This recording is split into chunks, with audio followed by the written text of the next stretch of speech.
The competitive 40K network presents Art of War. Art of War. Strategy and tactics. Discussions with the best players on the planet. Now your host, Nick Nanavati. Hey everybody, welcome back to another episode of the Art of War 40K podcast. I'm your host, Nick Nanavati, and this week we are joined by not one, but two very special guests for you, all the way from the frozen north. First, we've got Kevin Hamilton, and second, we've got Idevol Hemdahl, all the way from Canada. They just won the Hammertime March of Iron with their team Exploding Sixes. Congratulations, guys, and thank you so much for coming on the show. Thanks for having us.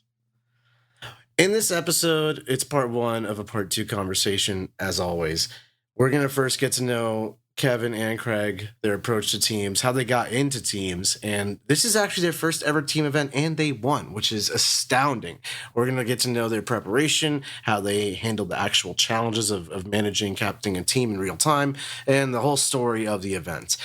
And then speaking of stories of the event, over in part two with our patrons, we're going to talk about all the good stuff. We're going to go through round by round by round, the 5 rounds of this team tournament, go through Kevin's games, go through Kraig's games, and also go through the emotional roller coaster that can be a team tournament. How are you guys doing? You excited for this? Oh, yeah, I'm looking forward to it. It's been a busy week. It's been pretty busy coming back to tell everyone all the stories of our triumphs, but looking forward to talking with you tonight. Awesome. I'm super excited to hear about it. So, Kraig, you're the captain of Exploding Sixes. Congratulations again on your triumph. Why don't you tell us a little bit about yourself, how you got into Warhammer, and how you ended up becoming the captain of this amazing team? Yeah, thanks, Nick. Yeah, so I actually only started playing Warhammer on the 9th edition release of the Dominus box. I was previously involved in other war games, such as War Machine and Hordes, but that big lockdown kind of killed the scene around here, so I was just looking for something a bit more casual to play, a bit more lax in the rules, and that's when I picked up Warhammer.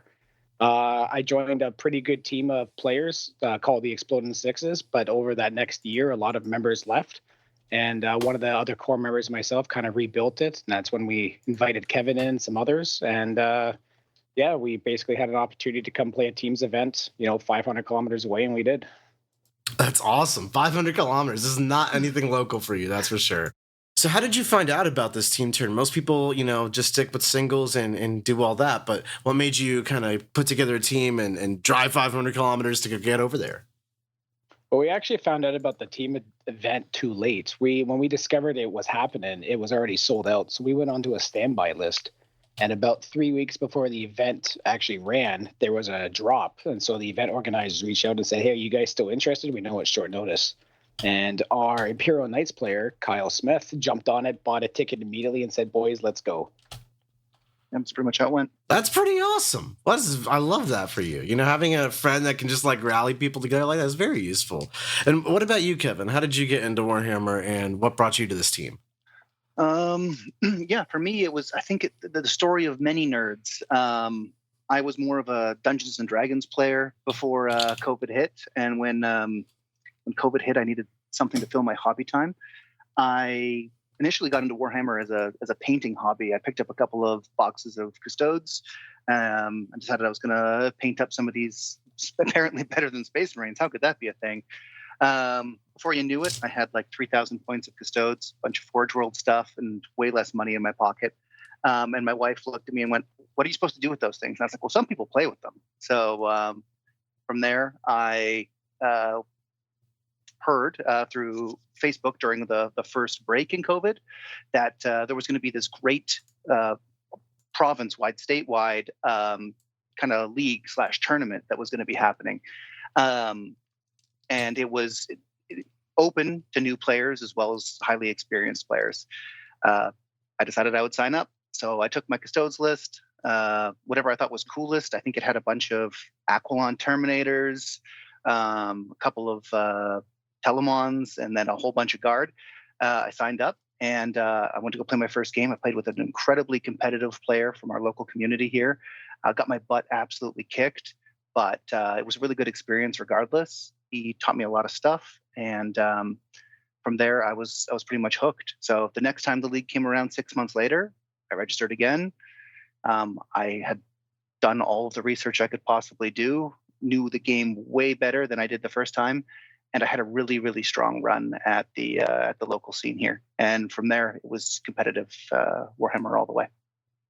Wow, that's awesome. I love that as a story to get into it. So, how did you guys kind of find each other and get competitive with it? Because there's a long journey between like just starting out with your Custodies locally and winning major tournaments with lots of people at it and captaining teams. Okay, Kraig, we'll start with you on that one. Yeah, so we were kind of on the Vancouver Island meta here.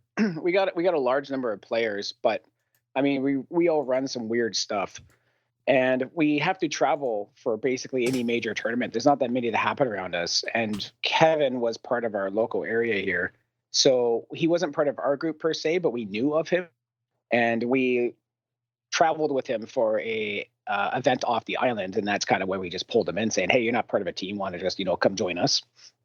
And it's been as one of the like longest guys on E6 this year. I just had the easier time meeting with people and playing games. Awesome. And Kevin, what about you? How did you take the competitive journey from like I don't know what I'm doing to like quite competent on the table? Yeah. I would say it was just a straight up addiction for me, as far as how I went from a regular Joe to a highly competitive player. No, like Kraig mentioned, we have like we are on an island. We do have to travel for a lot of events, but I'd say we do have a very, very active tabletop community here. So there was always lots of games to be had. Eventually, I just started to increase my wins, and then from there, the event that we actually went to, me, Kraig, and one other member on our team, Sean, when I met them properly, that was because all three of us had placed relatively well in that BC league, so that statewide league, and we were going to the league finals. So that's when I kind of knew that, like, oh, you know what, maybe I do have some Warhammer skill. So we went to those league finals, and we all lost to Alex McDougall. It was great. Yeah, he's definitely a great Warhammer player. So no shame in that loss at all. So you kind of sounds like you basically have developed your skills through grinding obsession, which I love. Who's here isn't obsessed with Warhammer, and eventually you found out like, oh hey, I'm pretty good at this stuff, and you got together with some friends and just like headed over to a team tournament and you won, which again reinforces that hey, good, you guys are actually good at Warhammer here. I love it. So what do you find about it? Like, where do you find yourself from a play styles perspective excelling? Like, what makes you good at it, and what do you find you enjoy competitively? Are you like more of a shooting player, a melee player, reactive, aggressive? Kevin, we'll start with you for that one. Oh, sure. Yeah, anybody in the local meta will tell you that I love playing aggressive melee armies. That's the way I play my Custodians. That's the way I play Blood Angels or Templars, and that's the way I'm playing my CSM right now. So, yeah, I found space management really to be where I excelled at the game. And then I really enjoy putting people on the back foot, putting them under a lot of pressure when we play, and just trying to make their decisions less calculated, I would say, as we're, they have to put more into something to make it a sure thing. Right. So get them off their normal scripts and really, playing some chaos, if you will, Warhammer. What about you, Kraig? What's your play style and approach to Warhammer? Very similar to Kevin. I'm incredibly aggressive on the table, regardless of which army I'm playing. I started 10th edition with Awakening, where I over 50 competitive games with 2 losses. And it was 30 Immortals. And I don't know how many opponents I can tell you I've charged with Immortals and Doomsday Arcs to win games.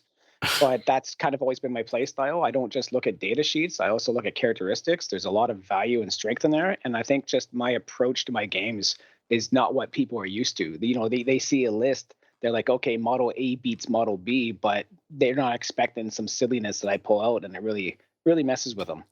Right. So another really aggressive style, and aggressive play in teams can be a bit of a double-edged sword, but it can be really rewarding if you get those huge point wins for your team and then create that massive differential. Were you guys often bringing back huge wins for your team in that regard? If you start with me here, I can tell you that my goal was not to actually get large wins. Because I'm I'm pretty competent pilot with my Necrons. My whole job is actually to go into harder matchups that my team would have had, or really skilled players and deny them as many points as I can. So mostly my goal here was to actually go for draws while allowing my teammates to score my points. Oh wow, very nice. And that brings us nicely segued into the conversation about teams and composition and roles and all that. So Kraig, your job, as you said, it was to kind of go into the big scary stuff and just like neutralize it. What about you, Kevin? What was your role? I got to have the most fun role at the tournament. I got to take not always the perfect matchup that I wanted, but I got to take favorable matchups and I got to push differential. So that was my responsibility on the team. Just going in there, taking heads. That can be a high pressure position, right? Because It was in the last game when Kraig was like, "We need," I don't know what he said. We were behind technically in the draw by well, I don't want to put too many spoilers out there, but we were behind in the draw by 7 points. Going out there and having to push diff definitely stressed me out a little bit. Wow, yeah, I can totally see that. But it seems like you were able to manage that well, so that's good.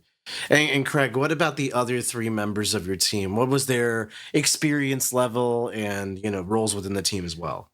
So Kyle Smith, our Imperial Knights player, he's been rocking Imperial Knights for a while now, but he didn't actually get onto Imperial Knights till about maybe 2 weeks before, about a week and a half before the event, really. And he did really well. He went 3-2, and for the most part, he scored his predicted results. Like as we get into the spreadsheets, we'll talk about that. And Sean Hallworth was our resident Votann player.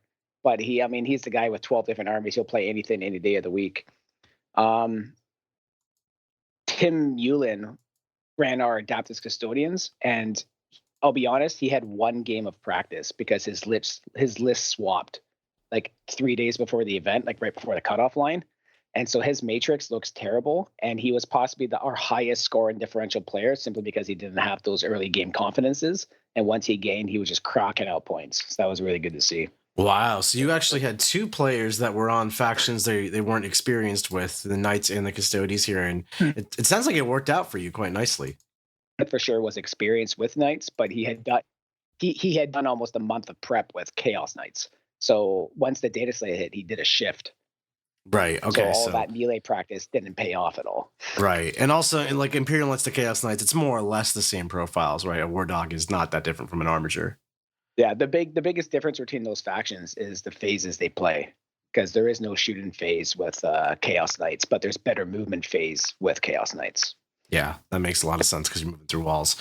So overall, how did you find your team structure was? You had Custodians, you had Knights, and you had Chaos Space Marines. Kevin, what did you play? I'm sorry, not Kevin. Kraig, what did you play? I played Necrons. Necrons, that's right. And your 5th army was? Votann. What was your like defender attacker cadence, if you will, if there was any sort of norm to it? So what it is like with any team event that I would imagine, people make matrices for pairings of who's strong into who needs to dodge what. I use that to determine who I always offered up as my initial sacrifice. And funny enough, I think 3 out of 5, if not 4 out of 5 rounds, I offered our Custodian player because he was so yellow across his matrix. It didn't matter what he went into, right. But if he could take away a red matchup for one of the other players, so they only had 1 bad matchup, I could then follow up with them. Yeah, so he was almost your opener just to open up the path for someone else to have a better matrix later on, since it was all neutral for him. Yeah, and then of course I didn't tell anyone this until we were at the event, but it was a contest that whoever got the score closest to the predicted result won a prize, and whoever didn't got punished. And our Custodian player scored 27 points over his predicted. So unfortunately, he lost. So this guy totally overperformed the faction he's never played before, and he got punished for it. Correct. Awesome. Excellent teamsmanship. I was going to say, as a minor correction, Tim has played Custodians. He just hasn't played that list before. We had him on the Solar Spearhead going up until the new faction had been released. But I want to give him his credit. He is a fantastic Custodes player. Definitely. The credit given where credit's due. I mean, this team, you guys have won. So anything I say sarcastically is exactly that. Don't take it too seriously.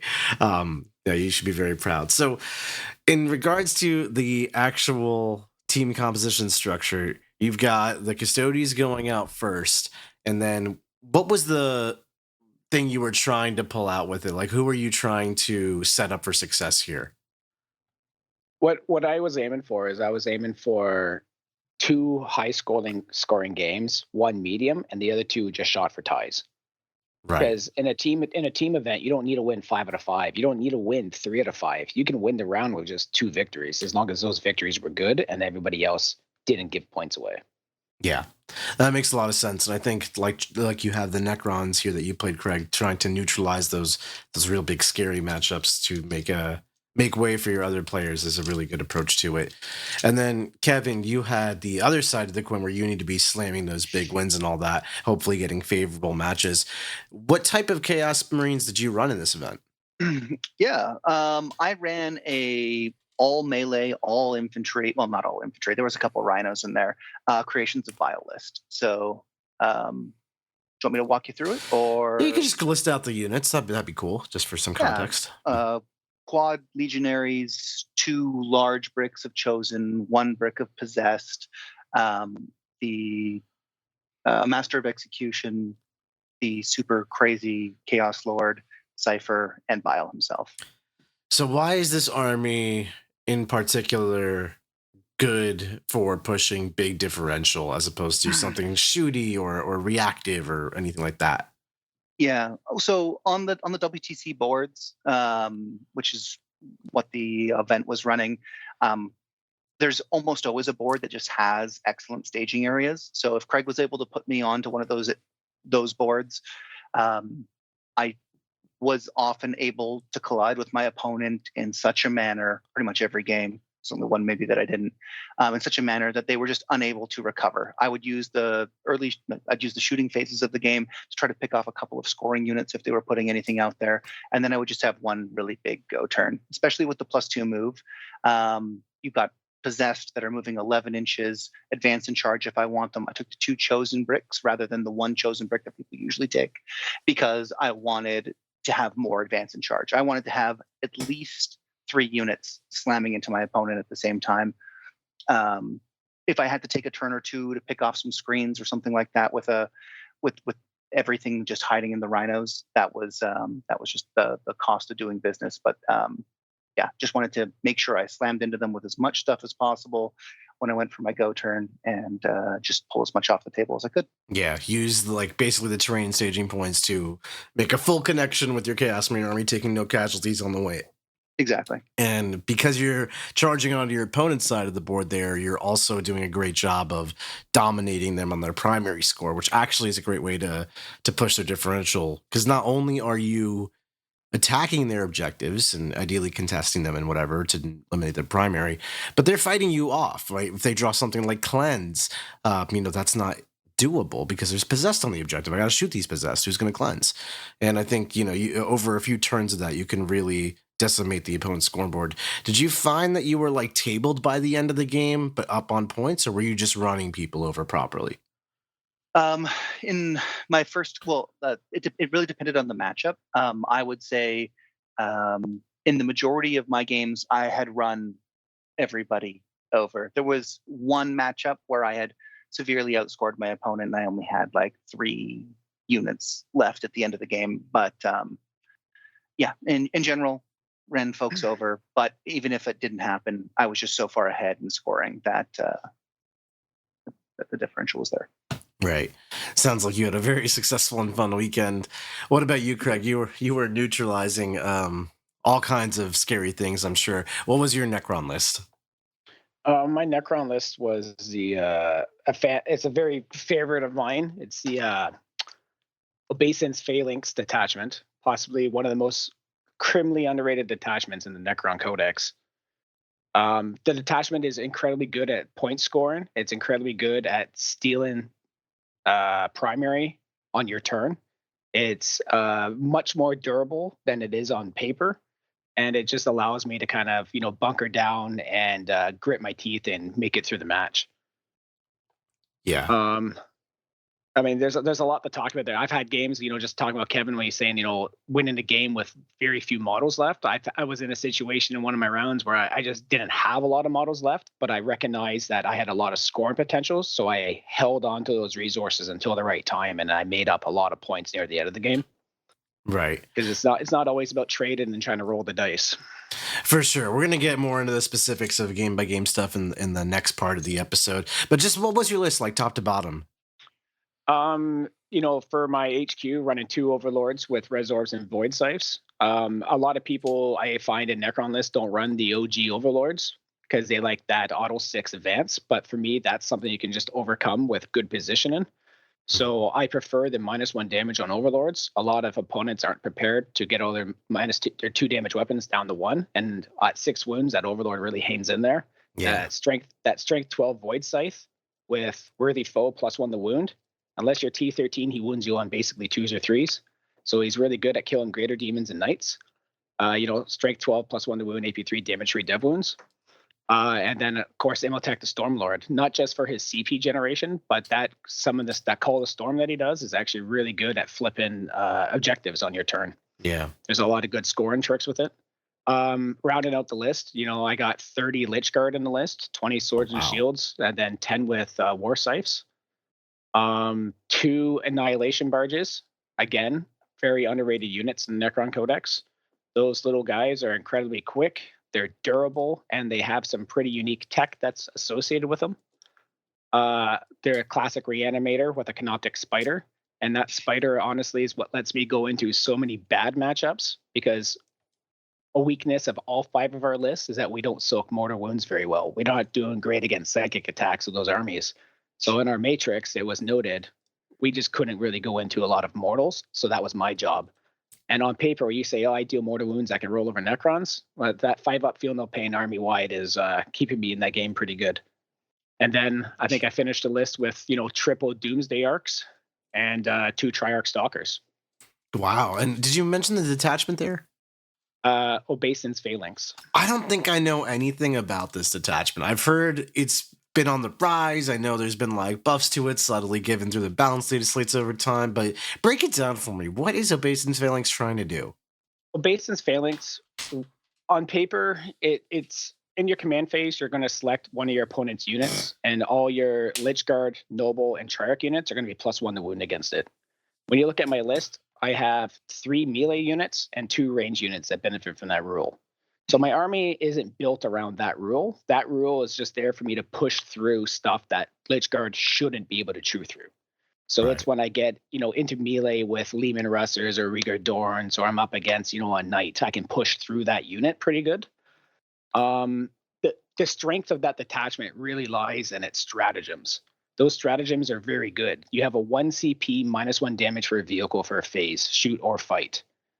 One thing that came up is that there was a lot of Necron lists in this event, and one thing that Necrons are really good at are killing other Necrons. Like a Doomsday Arc is T9. Its gun is Strength 18. So a Doomsday Arc that shoots a Doomsday Arc hits on 2s and wounds on 2s. What that -1 damage does means that instead of taking 4 failed saves, I now need 5 failed saves to die. And if I have a spider nearby, it's 6 failed saves. So most likely I will win that war of attrition. The other strats, you got crit hit 5, which again doesn't look great initially, but Annihilation Barges are sustained hits 2. They're damage 2 weapons. They have lethals on the Gauss shots afterwards, and then even the Doomsday Arc's 20 Gauss arrays, lethal and on 5s. It just pushes chip damage through, and it's pretty good. One of its big scenario scoring pieces is that it has additional OC. So in your command phase, you can give +1 OC to a Triarch or Lich Guard unit, +3 if it's a vehicle. So now my Lich Guard are all OC2, my Stalkers are OC7, and if you ever run the Silent King, that's +9 OC. So you can really flip objectives during your command. Wow. Sounds like there's a lot of tech all over this list. There's a ton of technique. Like if you draw storm hostile objectives, your opponent can control the objective at the start of your turn, and now in your command phase, you steal it with extra OC, score primary, and you're basically auto scoring storm already. Wow. There's a 4+ fight on death for Lich Guard and Triarch Praetorian units. There's unit-wide precision for Lich Guard and Triarch units. That's really good, actually. Stalker. Yeah. Yes.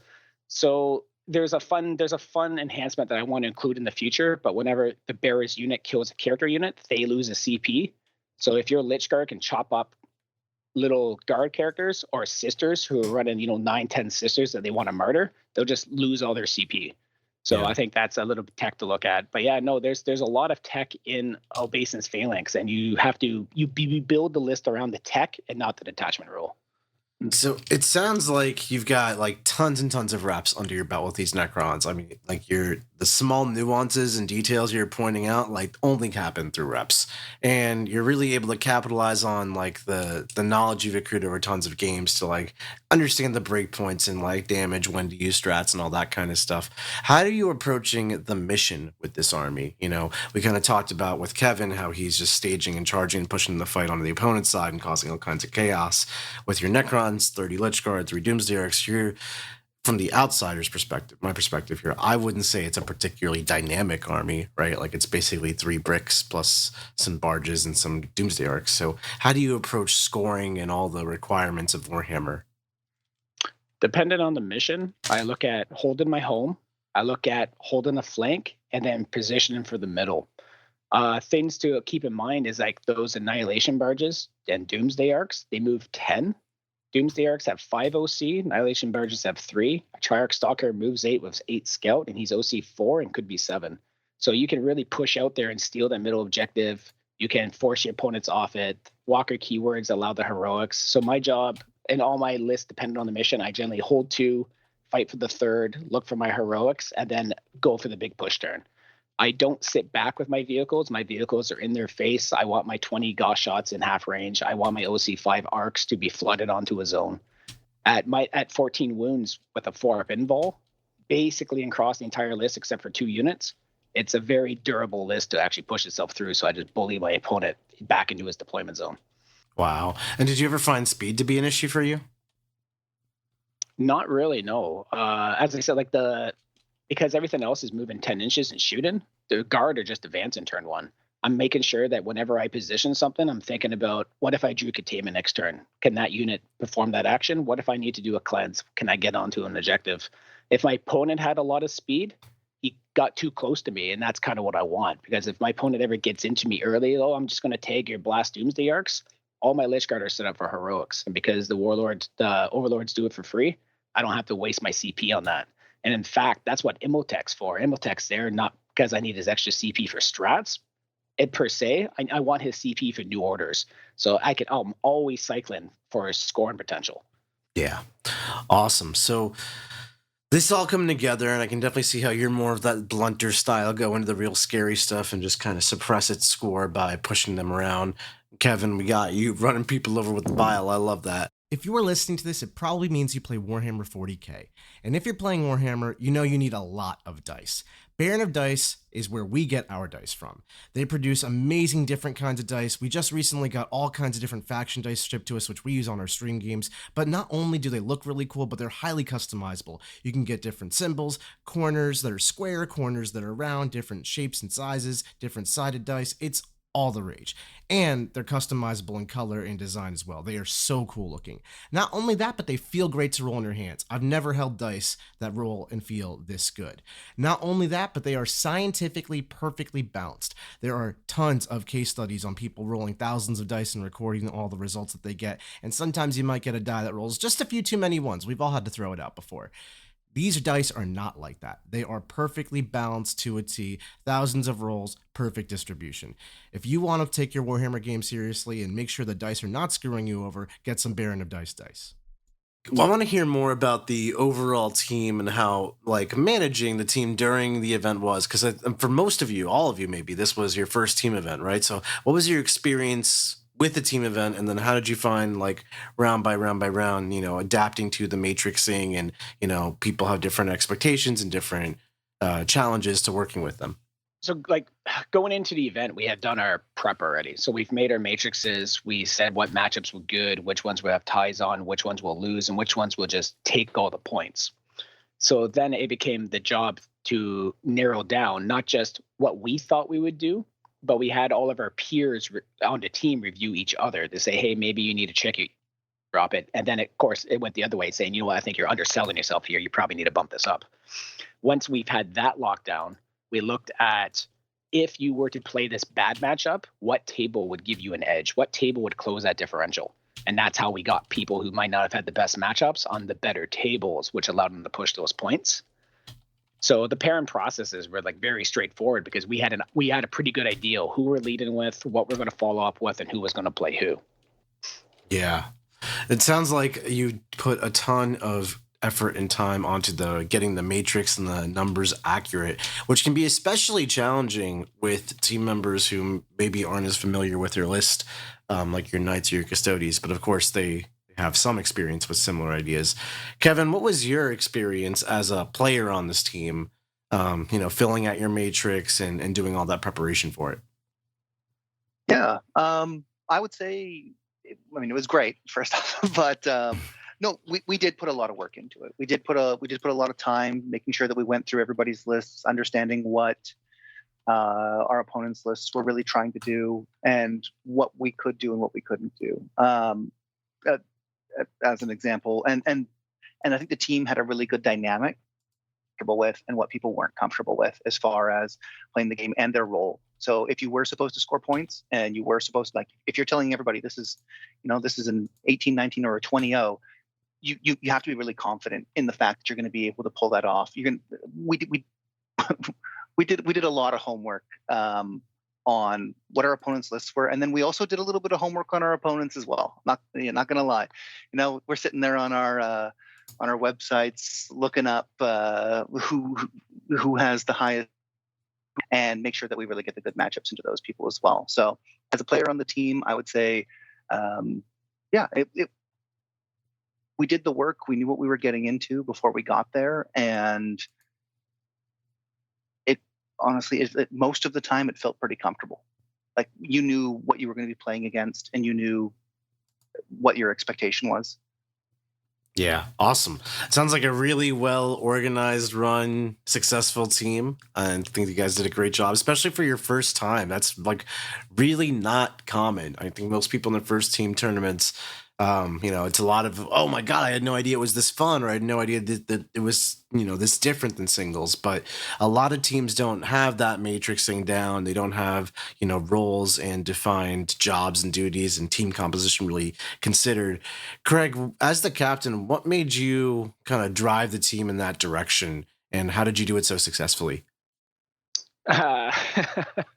So as I said, Kyle Smith bought the ticket, sent me a message and said, "Hey man, I bought a ticket. You're the captain." And I didn't really actually have much say in the matter. So he says, I'm going to give it to you. I want to plan, make it happen.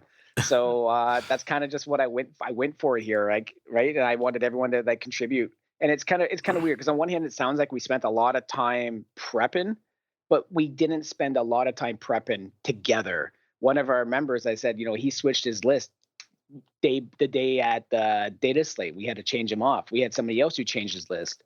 Sean Hallworth, he was away for work, so he only came back with maybe 9 days of prep before this event happened. He hadn't even got his faction ready. So there was a lot of last minute variables that we had to keep overcoming. And everyone came together though, which was nice. We all understood what it is that we were trying to achieve. It's a big distance for us to travel to these events. So everyone was, locked in, sold on the idea of trying to pull out the W there. And that's, that was the goal. I love that. Having a whole team mindset focused on that, I think, is really something in and of itself, just because for all of you being your first time and having so many people maybe distracted with real life leading up to the event, new factions and all that, it could be really easy to let's just aim lower. And I think aiming high, winning as the goal, that was a key point to your success. Yeah. And I think that's the biggest thing to take away from teams, overall, is that it's not about the individual. You can't let your ego get ahead of you saying, man, I really wish I need to win this game. Sometimes you are told you will not win this game, but make it close. And you have to be okay with that. Yeah. And I think it's when you shift the goal from you're not trying to win to you're just trying to keep it together, keep it close. A lot more opportunities to play a close game present themselves because you don't have to send your army in a Hail Mary attempt to try to win. Right. So Kevin, question for you before we head on over to part 2 and break down all your games. What was your favorite thing about the team tournament? And then follow up, what is something you have learned about Team 40K? Oof.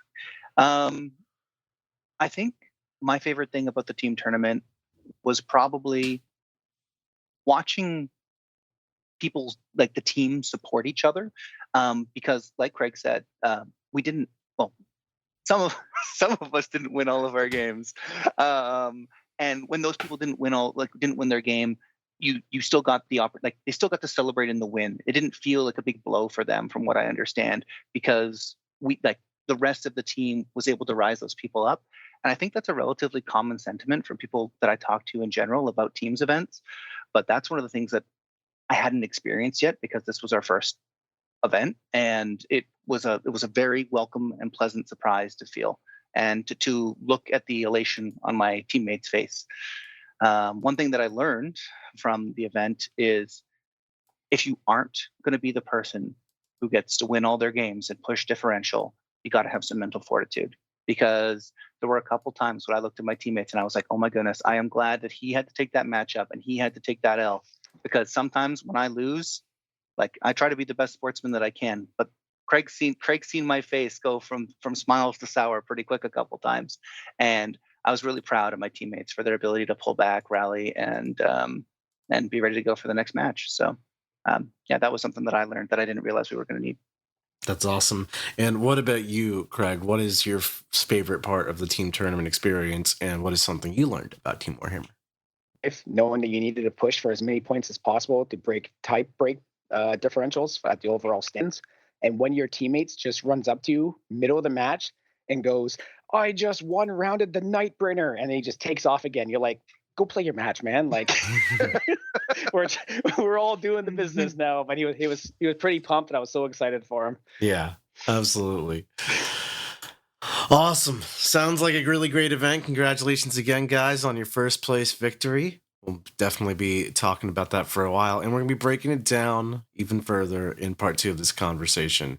So thank you so much for coming on again, guys.